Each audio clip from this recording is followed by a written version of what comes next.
এই জানুয়ারি মাসের মধ্যেই তীব্রমাথা দলের বহু বিধায়ক এডিসি এর ইএম বিজেপিতে যোগদান করতে চলেছে। শনিবার কুশাভাও ভবনে এক যোগদান সভায় এমনটাই বললেন বিজেপি জনজাতি মোর্চার নেতৃত্ব তথা মন্ত্রী বিকাশ দেববর্মা। তিনি আরো বলেন, তীব্রমাথা দলের অধিকাংশ নেতৃত্ব বিজেপিতে আসার জন্য মুখিয়ে রয়েছে। এই জানুয়ারি মাসে চমক দেখবে রাজ্যবাসী। তিনি বলেন, আজ থেকে 5 বছর আগে তীব্রমাথা জনজাতিদের নাম ভাঙিয়ে এডিসি ক্ষমতায় এসেছিল। জনজাতিদের স্বার্থের নাম করে নিজেদের স্বার্থ আদায় করা তাদের মূল লক্ষ্য। তবে আসন্ন এডিসি নির্বাচনের আগে তীব্রমাথা দলের নেতৃত্বরা যারা বিজেপির নৌকায় এক পা দিয়ে রেখেছেন তারা সম্পূর্ণভাবে বিজেপিতে যোগদান করবেন জানান মন্ত্রী। এদিন মন্ত্রী অভিযোগ করেন, এই 5 বছরে এডিসি এলাকাতে জনজাতিদের উন্নয়নে কোনো কিছুই করেনি তীব্রমাথা। শুধু জাতির নামে মায়াকান্না করে 5 বছরে জনজাতিদের আরও পিছিয়ে নিয়ে গেছে। এদিন সাংবাদিকদের মুখোমুখি হয়ে বিস্ফোরক বিকাশ দেববর্মা বলেন, তীব্রমাথা এডিসির জন্য যত টাকা চায় বিজেপি তত টাকা দেয়, কিন্তু তার সঠিক হিসাব দিতে পারে না এডিসি সরকার অর্থাৎ তীব্রমাথা। রাস্তার জন্য টাকা যায়, রাস্তা করতে পারে না। এমনকি এই চাকরির জন্য যে টাকা বরাদ্দ করা হয় এডিসিতে সেগুলিও সঠিকভাবে কাজে লাগাতে পারে না, তার কোনো হিসাবে মেলাতে পারে না। ওই টাকা দিয়ে দুর্নীতি করে তারা বিদেশে যায়, আফ্রিকা, লন্ডন ঘুরে বেড়ায়। তিনি আরো বলেন, গ্রেটার ত্রিপুরা ল্যান্ড তাদের ইস্যু, রাজ্যে এটা কখনো হবে না। এডিসি নির্বাচন যত ঘনিয়ে আসছে শাসক এবং শাসক শরিকের এই তুমুল দ্বন্দ্ব ততই বিস্তৃতি লাভ করছে। পাশাপাশি দলে ভাঙা গড়ার খেলা অব্যাহত রয়েছে। এদিন 45 নম্বর কমলপুর বিধানসভা কেন্দ্রের শ্রীরামপুর এডিসি ভিলেজ থেকে ভিলেজ কমিটির চেয়ারম্যান সহ 14 জন, 45 কমলপুর বিধানসভা কেন্দ্রের শ্রীরামপুর এডিসি ভিলেজ থেকে ভিসি চেয়ারম্যান সহ 14 জন মথা দলের কর্মী মন্ত্রী বিকাশ দেববর্মা ও প্রদেশ বিজেপি সাধারণ সম্পাদক বিপিন দেববর্মার হাত ধরে বিজেপি দলে যোগদান করেন। দলীয় পতাকা হাতে দিয়ে এবং স্লোগান দিয়ে তাদের বরণ করেন মন্ত্রী। যোগদানকারীদের অভিযোগ, এডিসি এলাকায় উন্নয়ন নেই, তাই বিজেপিতে এসেছেন এলাকার উন্নয়নের আশায়। তবে রাজনৈতিক সমীকরণে বিজেপি আসন্ন এডিসি নির্বাচনে একাই লড়াই করছে, তা বারবার স্পষ্ট হচ্ছে। কিন্তু অন্তর্মহলের লড়াইটা কতটুকু শক্তিশালী তা একমাত্র নির্বাচনের ফলাফলই বলতে পারবে। তবে নির্বাচনে এডিসি জয়ের স্বপ্নে বিভোর বিজেপি মথায় উভয়েই। কারণটা কি আপনারা কি দেখেছেন? মেইন কারণটা কি? ওরা কোনো সিস্টেম, গভর্নমেন্ট চালাতে গেলে সিস্টেম লাগে, যে কোনো সিস্টেম ছাড়া কোনো কিছু হয় না।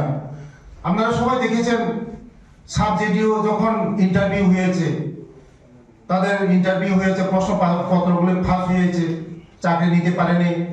যে টাকাগুলি দেওয়া হয়, আমাদের যে বাজেটের টাকা দেওয়া হয়, ওই বাজেটের সঠিক জায়গার মধ্যে কাজে লাগাতে পারে না। তারা দুর্নীতি করে, হিসাব দিতে পারে না। রাস্তার জন্য যদি টাকা যায়, রাস্তা করতে পারে না, রাস্তা করে না, ওরাই দুর্নীতি করে। ওই টাকা দিয়ে তারা বিদেশ ভ্রমণ করে, সুইজারল্যান্ড যায়, আমেরিকা যায়, লন্ডনে যায়, থাইল্যান্ডে যায়। ওই টাকা দিয়ে আমোদ প্রমোট করে তারা। তার জন্য মানুষ বুঝে গেছে, সাধারণ মানুষ আমাদের জনজাতিরা বুঝে গেছে, আর তাদের দ্বারা হবে না। হবে না বলতে হবে না, শুধু সময়ের অপেক্ষা। তারা গুন্ডাগিরি করে, মাফিয়া করে, সন্ত্রাস করে, ওরা ভাবে যে সন্ত্রাস করে এই আরেকবার এডিসির মধ্যে ক্ষমতা আসতে পারে। দেশের যশস্বী প্রধানমন্ত্রী বসে আছে, আর রাজ্যের মুখ্যমন্ত্রীজি বসে আছে, আমরাই সরকারে আছি। ধন্যবাদ স্যার। আপনি এখন বললেন, আজকে একজন, আপনি এক্ষুনি বললেন যে এই অনেক এমডিসি আছে, এমএলএ আছে, আপনাদের দলে যোগদান করবে। এই এখন কি আপনাদের সঙ্গে ওদের যোগাযোগ আছে? যে যেই আপনি যেভাবে বললেন যে কিছুদিনের মধ্যে ওরা আপনাদের দলে আসছে, এমডিসি বিধায়করা বললেন যোগদান করবে, মানে তাদের সঙ্গে জানুয়ারি মাসের মধ্যে যোগাযোগ হচ্ছে? অবশ্যই আমার সঙ্গে যোগাযোগ করে, শুধু সময়ের অপেক্ষা। আপনারা দেখবেন কোন দল, কোন দল থেকে তীব্রমাথা ছেড়ে বিজেপিদের মধ্যে আসবে। ডাইরেক্ট ইনডাইরেক্টলি করে কোনো কিছু লাভ হবে না, ওরা ডাইরেক্ট করবে। তার জন্য আজকে ওরা ডাইরেক্ট করছে। আমাদের পরিতোষ বাবুরা বুঝে গেছে যে তীব্রমাথা করে, ইনডাইরেক্টলি করে কোনো কিছু হবে না। ডাইরেক্টলি করলে আমাদের জনজাতিকে আমরা ডেভেলপমেন্ট করতে পারবো, সব কিছু করতে পারবো। শিক্ষার ডেভেলপমেন্ট, রাস্তার ডেভেলপমেন্ট, উন্নয়ন সব কিছু পারবো। না হলে ইনডাইরেক্টলি করে কোনো লাভ হবে না। তাহলে তাদের যে একটা দাবি ছিল যে গেটার ত্রিপুরা লাইন, তাহলে গেটার ত্রিপুরা লাইন নিয়ে আপনার কি বার্তা থাকবে?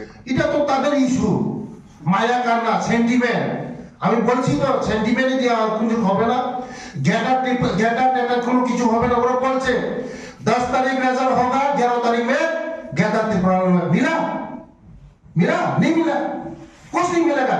मिलेगा तो देगा तो हमारा मोदी जी देगा तो हमारा मनीषा जी देगा, जो भी देगा हमारा मोदी जी देगा, जो ट्राइबल का डेवलपमेंट के लिए सब कुछ देगा तो देगा। उन लोग जो बोलता है ये कुछ नहीं होगा। सिर्फ क्या बोला, 10 तारीख रिजल्ट होगा, 11 तारीख में गैदर त्रिपुरा में मिला, कुछ मिला, कुछ ना कुछ मिला देगा, कुछ ना कुछ मिला, कुछ नहीं मिला, कुछ भी नहीं मिलेगा। Thank you. আচ্ছা স্যার স্যার লাস্ট একটা প্রশ্ন স্যার, ত্রিপুরা মাথা যারা বিধায়করা আছে এবং যারা নেতৃত্ব আছে তারা বলছে যে বিজেপি শুধু স্বপ্নের ভিতরেই থাকবে, তাদের এডিসির ক্ষমতা কোনোদিনই হবে না, সেটা স্বপ্নের ভিতরেই আছে তাদের, সেই বিষয়ে আপনি কি বলবেন? জনগণ আমাদের পাশে আছে, ত্রিপুরা মধ্যের যত লিডার আছে সবাই আমার সঙ্গে যোগাযোগ করছে, শুধু সময়ের অপেক্ষা। আপনারা দেখবেন সময়ের অপেক্ষা, এই জানুয়ারি মাসের মধ্যে আপনারা দেখবেন, আজকে জানুয়ারি মাসের 17 তারিখ, এই জানুয়ারি মাসের মধ্যে আপনারা দেখবেন, শুধু সময়ের অপেক্ষা। ওরা আমাদের সঙ্গে সবসময় যোগাযোগ করছে, শুধু সময়ের অপেক্ষা। তারা ভাবছে যে ত্রিপুরা মধ্যে থেকে কোনো কিছু আমাদের জনজাতিদের ডেভেলপমেন্ট করতে পারবে না, আমাদের আশা আকাঙ্ক্ষা কোনো কিছু পূরণ করতে পারবে না। যদি পূরণ করতে হয় বিজেপি দিয়ে এসে মোদিজির সঙ্গে থেকে, মানিক থেকে ওরা উন্নতি করতে পারবে। ধন্যবাদ। রিপোর্ট সংবাদ প্রতীক্ষা।